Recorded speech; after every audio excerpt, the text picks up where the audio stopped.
तहरीके इंसाफ से बल्ले का इंतखाबी निशान वापस ले लिया गया। सुप्रीम कोर्ट ने पेशावर हाई कोर्ट का फैसला कालअदम करार दे दिया।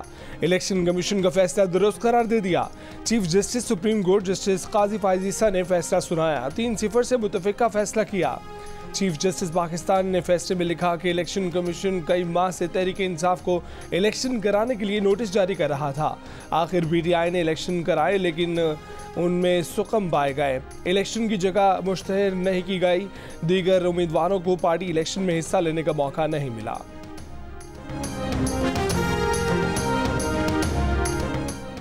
PTI का सुप्रीम कोर्ट के 3 रुकनी बेंच के खिलाफ सुप्रीम कोर्ट में ही नजरसानी अपील दायर करने का फैसला। सुप्रीम कोर्ट के फैसले के बाद मीडिया से बातचीत करते हुए PTI रहनुमा गौहर अली खान ने कहा कि अदालत को फैसले का हक है। अदालत का फैसला बदनीयती पर मबनी नहीं है। हमें नजरसानी अपील करने का हक है। हम फैसले पर नजरसानी की अपील करेंगे। हमसे हमारी खसूसी नशिस्तें चली गईं। हमारे उम्मीदवार आज़ाद उम्मीदवार के तौर पर इलेक्शन लड़ेंगे। इससे करप्शन का दरवाज़ा खुलेगा। सुप्रीम कोर्ट ने फैसला तकनीकी बुनियादों पर दिया। अदलिया का काम सबके बुनियादी हकूक़ का तहफ़्फ़ुज़ करना है। उन्होंने कहा कि हम इंतखाबी मुहिम चलाएंगे कि ये हमारे उम्मीदवार हैं और ये इनके निशान हैं। आज़ाद पर पार्टी के शराइत लागू नहीं होते, इसलिए मसला तो होगा।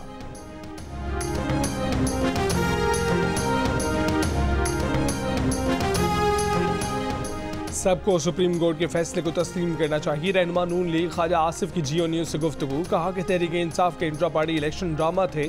माजी में हमारी जमात से भी इंतखाबी निशान लिया गया था। जमातों में जमहूरियत के लिए इंट्रा पार्टी इलेक्शन शफाफ तरीके से होने चाहिए।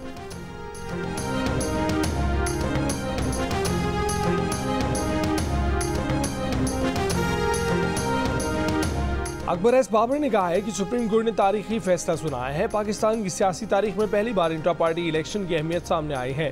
क़यादत का इंतखाब पार्टी के वर्कर्स का हक था। 2 दिनों में झूठ के बड़े बड़े बुत टूटे हैं। तमाम सियासी जमातों को अब इस अमल में शामिल होना पड़ेगा।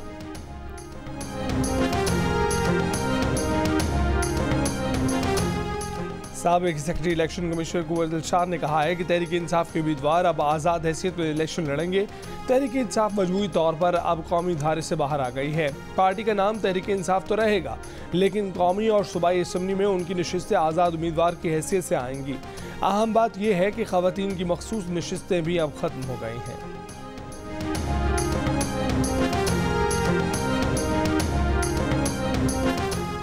रहनुमा MKM फैसल सब्जवारी ने कहा है कि बराह रास्त समाज से मालूम हुआ तहरीक इंसाफ के मौक़िफ़ में तज़ाद था। हर जमहूरी जमात को इंट्रा पार्टी इलेक्शन कराने चाहिए। ये खुशाइंद नहीं कि एक सियासी जमात को उसका इंतखाबी निशान ना मिले।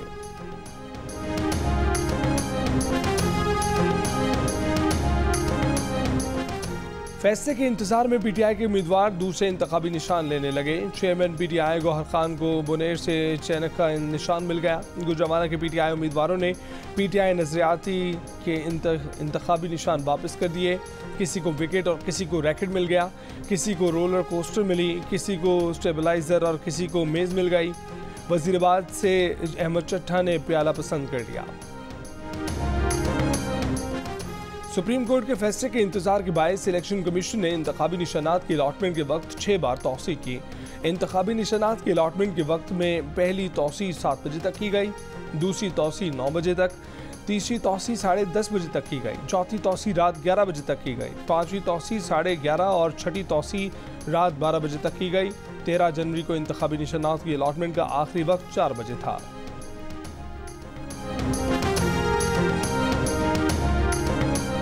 सुप्रीम कोर्ट ने कल दिन भर समाअत के बाद फैसला महफूज किया। कई घंटे बाद फैसला सुनाया। समाअत के दौरान चीफ जस्टिस ने रिमार्क्स दिए कि PTI ये तो नहीं कह सकती कि ये हमारी मर्जी है कि इंट्रा पार्टी इंतखाबात कराएं या नहीं।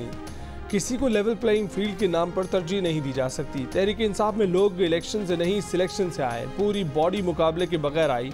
किसी और को PTI ने इंट्रा पार्टी इलेक्शन लड़ने ही नहीं दिया। ये बात वाज़ेह हो गई कि अकबर एस बाबर बानी रुकन थे, लेकिन फिर पार्टी आइन बदल दिया गया। अगर 6 पैनल थे और 6 के 6 मुंतखब हो गए तो फिर इज्तिमा की क्या ज़रूरत थी।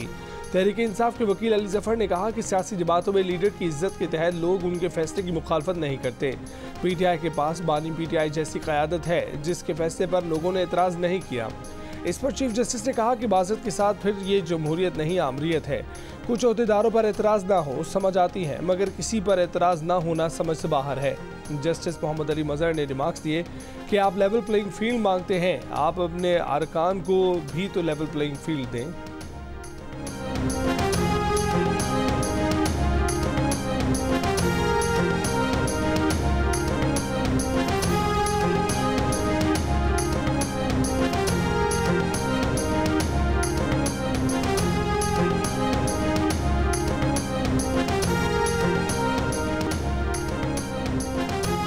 कोई भी इंतखाबी निशान दे दें, इसके लिए भी तैयार है। पार्टी के इंतखाबी निशान के बगैर उम्मीदवार आज़ाद हैसियत में इलेक्शन लड़ेंगे। हर उम्मीदवार का अलग निशान हो तो मसला होगा।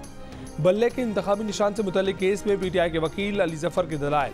तहरीक इंसाफ के वकील हामिद खान ने कहा कि इलेक्शन कमीशन का हदफ पीटीआई का बल्ले का निशान है। बल्ले का निशान लेना उन वोटर्स को चॉइस से महरूम करना है जो पीटीआई को वोट देना चाहते हैं। इलेक्शन कमीशन के तहरीक इंसाफ के साथ दोहरा मयार है। इलेक्शन कमीशन का फैसला ही इम्तियाजी सलूक की वाज़ेह मिसाल है। चीफ जस्टिस ने कहा कि आपकी ये दलील बड़ी ड्रामाई है, मगर क्या ये दलील आपने हाई कोर्ट में दी थी? चीफ जस्टिस ने हामिद खान से कहा कि अगर सिर्फ इलेक्शन कमीशन आता तो हम छोड़ देते। अब अकबर एस बाबर सामने खड़े हैं तो हम क्या करें? अगर आपको गैर कानूनी निकाला जाए तो आप क्या करेंगे?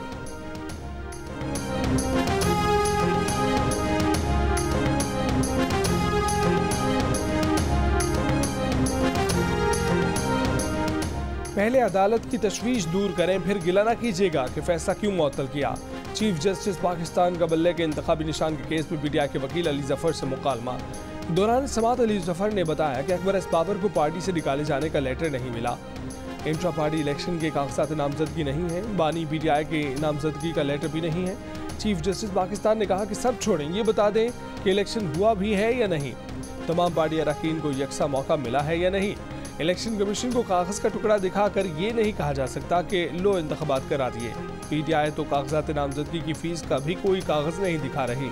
पीटीआई वकला सवालात का जवाब नहीं देंगे तो मजबूरन पेशावर हाई कोर्ट का फैसला मुअत्तल करना पड़ेगा।